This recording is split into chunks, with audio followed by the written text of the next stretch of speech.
नमस्कार, मेरा नाम है अभिषेक आनंद। 2020 रेसलिंग के लिए बड़ा ही ख़राब साल रहा और इसका समापन भी उतना ही ख़राब है।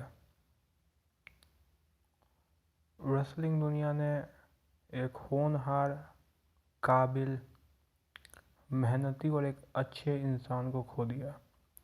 मात्र 41 साल की उम्र में ब्रोडी ली, जिन्हें WWE में लुक हार्पर के नाम से भी जाना जाता है, उनका देहांत हो गया।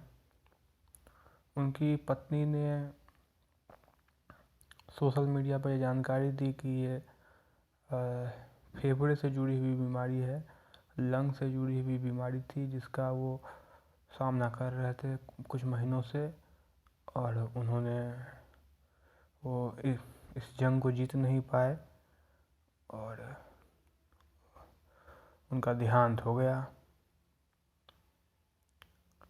ब्रोडी ली मात्र 41 साल के थे और इसे सुनकर पूरे रेसलिंग समाज में शौक है, बेचैनी है और एक डर भी है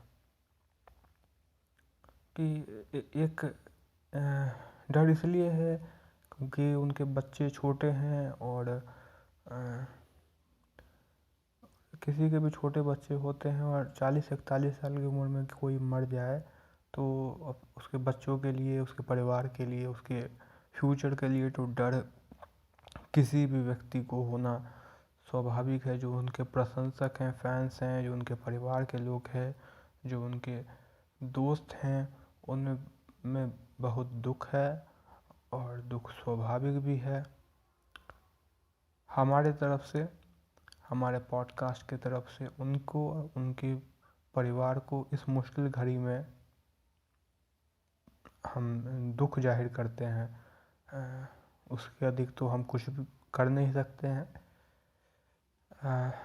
बताया जा रहा था कि वो कुछ महीनों से फेफड़े की समस्या से जूझ रहे थे और उनकी पत्नी ने ये स्पष्ट किया कि ये इसका कोरोना वायरस से संबंध नहीं है, ये नॉन कोविड इशू है। उनका आखिरी मैच AEW पे था, जो एक अच्छा मैच था, dog collar match Cody Rhodes के साथ। वो उनका आखिरी मैच था। उसके बाद से वो देखे भी नहीं गए AEW में। और ये मैच अक्टूबर की बात है, तो अक्टूबर के बाद नवंबर, दिसंबर, और दिसंबर के समापन में ही उन्होंने दुनिया को अलविदा कह दिया। रेसलिंग कम्युनिटी में बड़ा ही दुख का माहौल है। ऐसा तो जो इतना बड़ा समुदाय होता है उसमें लोग तो वैसे भी मतलब जो बूढ़े हो जाते हैं वो वैसे भी जाते रहते हैं, लेकिन 41 साल, 40-41 साल का एज, और ये वो भी एकदम अचानक, मतलब बाकी फैंस वगैरह के लिए और जो उनके परिवार के लोग थे और जो कुछ रेसलर्स वगैरह, टोनी खान वगैरह, वो सब तो हो सकता है जानते हों कि उनका सिचुएशन कैसा है, लेकिन ये पब्लिकली नहीं था। जो जर्नलिस्ट वगैरह भी जिनका कांटेक्ट है AEW मैनेजमेंट से, वो भी पूछते थे तो उन्हें भी कोई जवाब नहीं दिया जा रहा था। और कुछ ना कुछ तो हो रहा है, उसका अंदाज़ा इस बात से लगा कि केनी ओमेगा ने उनका जो बेटा है उसके साथ एक मतलब कि उसको चैम्पियनशिप दिया एक तरीके का, मतलब कि एक उसके परिवार में और उसके बच्चों के चेहरे पे खुशी आ जाए, ऐसा कुछ किया।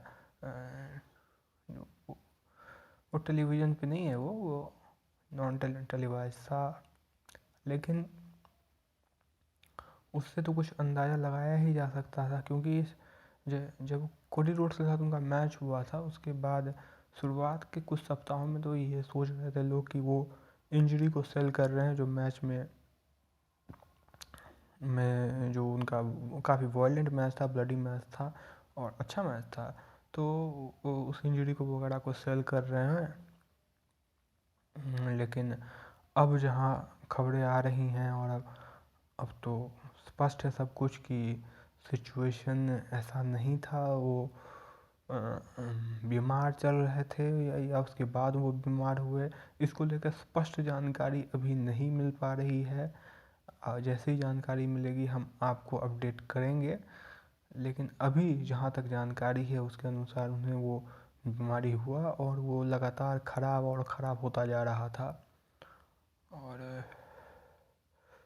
और आज ही हमें ये जानकारी मिली कि कि लुक हार्वर्ड नहीं रहे।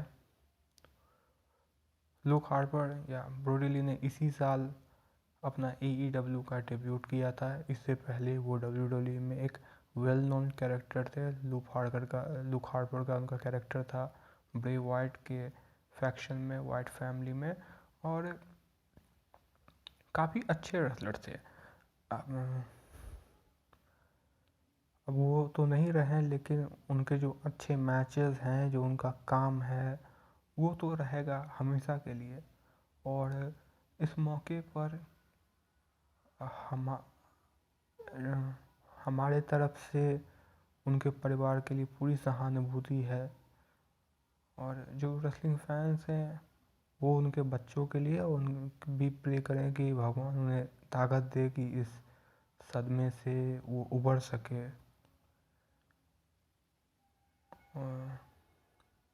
और उनके कुछ मैचेस हैं जो मेरे ख्याल से जो मेरे फेवरेट हैं, जो आपको एक बार देखना चाहिए और उससे आपको मालूम चलेगा कि ये व्यक्ति टैलेंटेड था।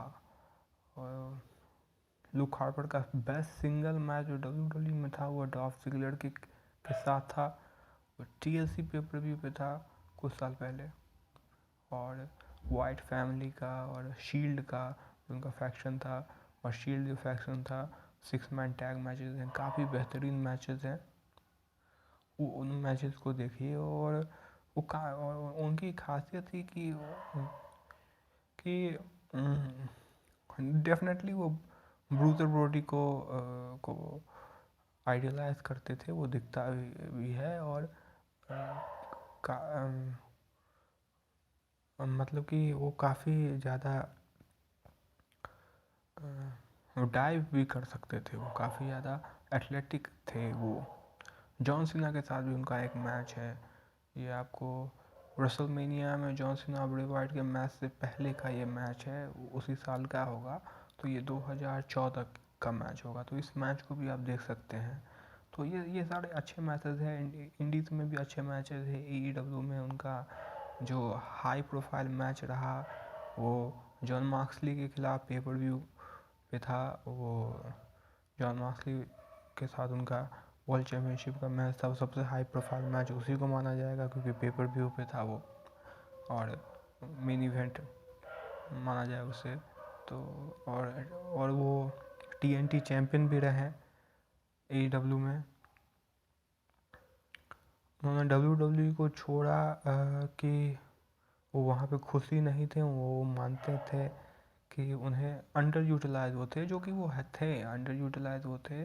और WWE ने उनको एरिक रोवन के साथ टैग टीम के साथ प्रयास भी किया था, लेकिन फिर इंजरी की वजह से वो टैग टीम भी आपको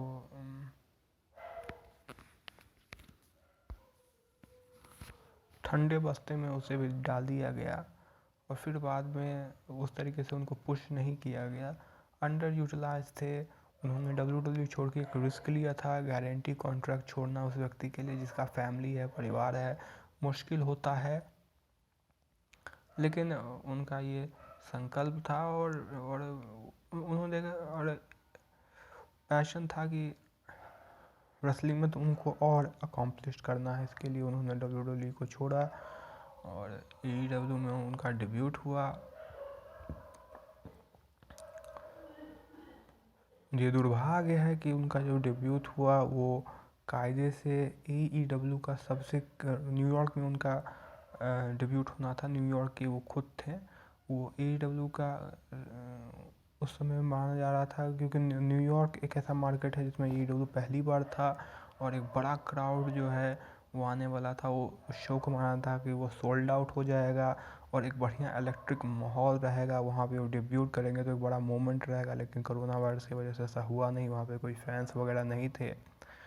और उनके डेब्यूट के बाद उन्हें AEW में पुश किया गया।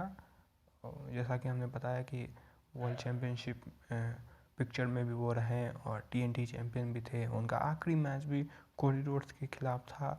कोडी रोड्स भी एक टॉप लेवल टैलेंट है AEW के। उस मैच को भी आप देखें और बड़ा ही शॉकिंग है, क्योंकि उन्हें देख के आप अंदाज़ा नहीं लगा सकते कि ऐसा कुछ होने वाला है। कुछ लोग होते हैं जिनके आदतें ख़राब होती हैं, जो ड्रग्स वगैरह लेते हैं, या उस तरह के लोग होते हैं, उनको लेके लोगों को अंदाज़ा होता है, या जो बूढ़े होते हैं या बीमार चल रहे हैं उनको लेके कुछ अंदाज़ा होता है। ब्रोडी ली को लेके लोगों ने ऐसा सोचा भी नहीं था। ये बड़ा ही दुर्भाग्यपूर्ण है और शॉकिंग है, बहुत ज़्यादा शॉकिंग है। और ये दिखाता है कि ज़िंदगी का कोई भरोसा नहीं है, कब कोई है कब नहीं है। और AEW के कुछ रेसलर्स ने ये भी लिखा और पूरे रेसलिंग कम्युनिटी में लिखा कि बहुत लोगों ने अपना दुख जाहिर किया। ब्राउन स्ट्रोमन ने एक फ़ोटो शेयर किया उनका, और जब वाइट फैमिली में वो थे तब का। एक रेसलर ने कहा कि मेरे ज़िंदगी का सबसे ख़राब दिन में से एक है। जितने भी उनको चाहने वाले थे, उनके दोस्त थे, उनके परिवार के लोग थे, उन्हें वो बड़ा ही इंटेलिजेंट और बड़े ही अच्छे आदमी के तौर पर जानते थे, और जो अपने परिवार से काफ़ी प्यार करता है। इस दुख की घड़ी में उनके परिवार के प्रति हमारी पूरी संवेदना है।